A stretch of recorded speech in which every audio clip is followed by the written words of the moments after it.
Thank you for joining me today. We are gathered here to say our goodbyes to Quibi. Like its namesake, Quibi lived a quick life, lasting nearly 7 months before founders Jeffery, Katzenberg and Whitman decided to put it down. But you just can't put a good Quibi down. Quibis will live on. You see, Quibi is the name of the service and also what the company called their shows, which is stupid. Quibi never had to live. In fact, when the pandemic hit, everyone was like, Quibi's not still coming out, right? But Quibi was like, I think we'll be just fine. Katzenberg and Whitman have gone on the record as owning up to their mistake, believing that the company could prosper in a world where, you know what? I'm sorry, I can't do this. I'll just pour one out vertically and horizontally for Quibi one last time. This is so stupid. It's news time. Delivering to you the news you didn't know about, the news you didn't care about, and the news you didn't know you cared about. With host, Chad White. Now, here's that host, Chad White.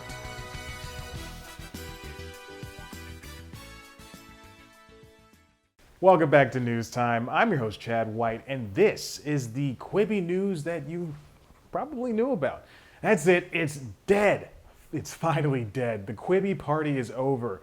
And what do we have to show for it? $2 billion less in our wallets and a couple of Emmys?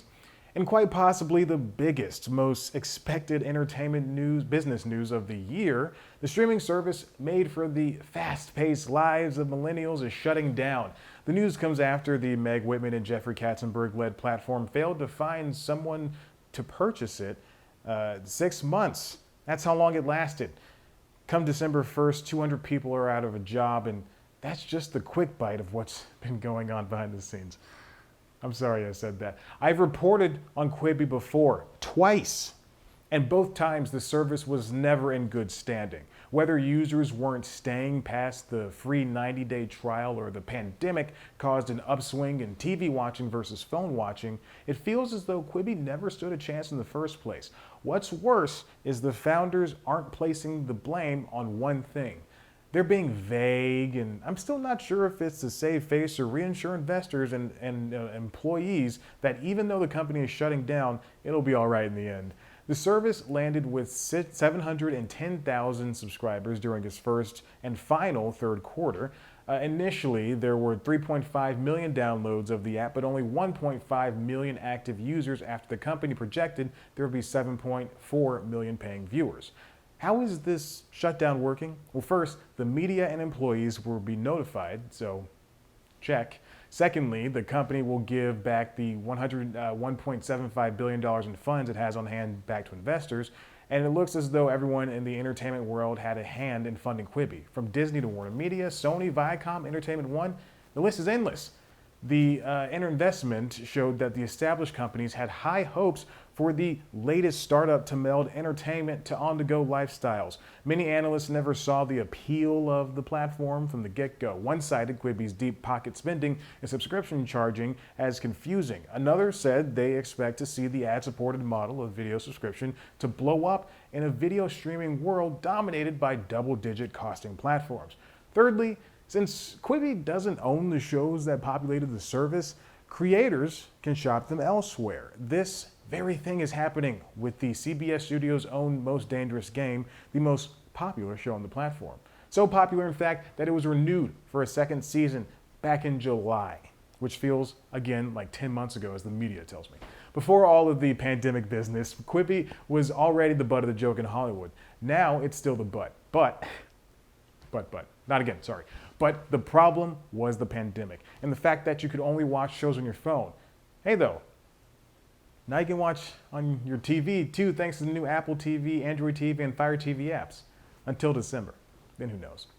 What do those who created shows on Quibi think about the move? Well, they're unsure of what to do with the extra hands that they have on staff. For instance, the 30 people on the CBS-produced 60 on 6, a 60 Minutes offshoot, will be dispersed throughout the regular organization. But we're still in the throes of pandemics. Not every company is going to be as easygoing. So it stands to reason to think that NBC News or Blumhouse, both of whom employed people just for their Quibi shows, could let go of the excess fat from the failed venture.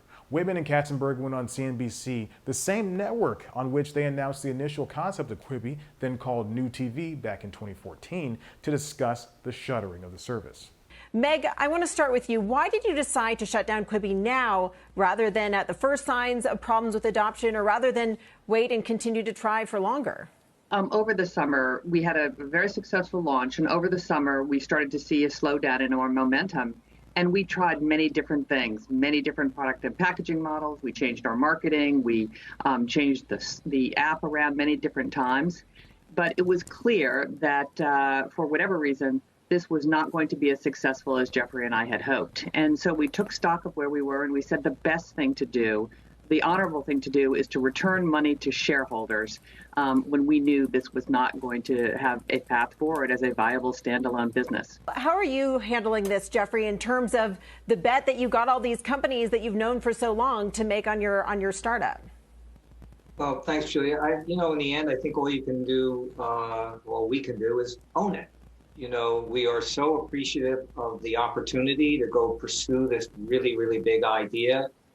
For sure, there was risk involved in it, but I think all of us expected a much better outcome, a much bigger outcome from this. We have really seen other short-form mobile content thrive during COVID, whether it's Snap, that reported a 50% increase in time spent watching shows, or TikTok growing rapidly. Jeffery, do you think it was the subscription model that was really so problematic? Listen, I think it's a convergence of a number of things, Julia. So yes, we had a new product. We asked people to pay for it before they actually understood what it was. I think we thought there would be easier adoption by people to it. I think that the environment that we found ourselves in, as you've heard us say many times, this was designed for on the go, in between, at a moment in time in which no one was on the go. They're still not on the go. And so our product market fit was wrong. I mean, somewhere between the idea being less than perfect, which we own, and the environment we found ourselves in is where the fail has come. How much is, what each of those are in that equation, I'm not sure any of us are ever going to know, but it didn't work. So I was wrong before. Katzenberg and Whitman are taking full responsibility for what's happening. And as they should. They bet big and lost. It's commendable, yeah, but also a learning experience for everyone.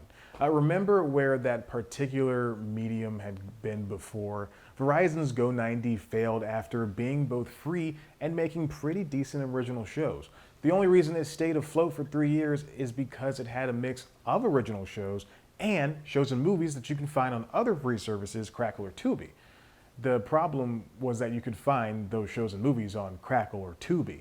Now Quibi falls into the same rabbit hole without the same issues. Coupled with one analyst's idea this service was DOA due to its lack of understanding its target audience with big names like Steven Spielberg. Boom. Failed streaming platform. Additionally, theory of forthcoming 2024 projected streaming fatigue doesn't bode well for any future service. Quibi never stood a chance. Quibi died due to its hubris. Too much money, a pandemic, a lack of grasping how people want to watch high-profile shows, a lack of understanding how people actually watch the shows on their phones, an odd distribution of the app, no incentive to subscribe after the 3-month trial, $8 for no ads, $5 for the ad tier in a world where the United States government wasn't anywhere close to giving a second stimulus to its citizens. So many unfortunate instances happened at once to dig Quibi's a grave. This shouldn't be a mark on Katzenberg and Whitman's resumes. They really did their best for 4 years in order to get this company off the ground. Barely off the ground. It leapt, jumped, hopped. It stood on its tippy toes. Speaking of standing on your tippy toes, why don't you help us get above water and standing on our tippy toes by subscribing and checking out one of our other videos. You can Always head to the website, cpluscomedy.com, where you see interviews with your favorite comedians. You can follow us on Twitter and Instagram at cpluscomedy. Follow me on Twitter and Instagram at Chad Black White. Like us on Facebook. Listen to the Constitutional Podcast wherever you get your podcasts. And I guess I gotta start filling up that grave. All right. How do I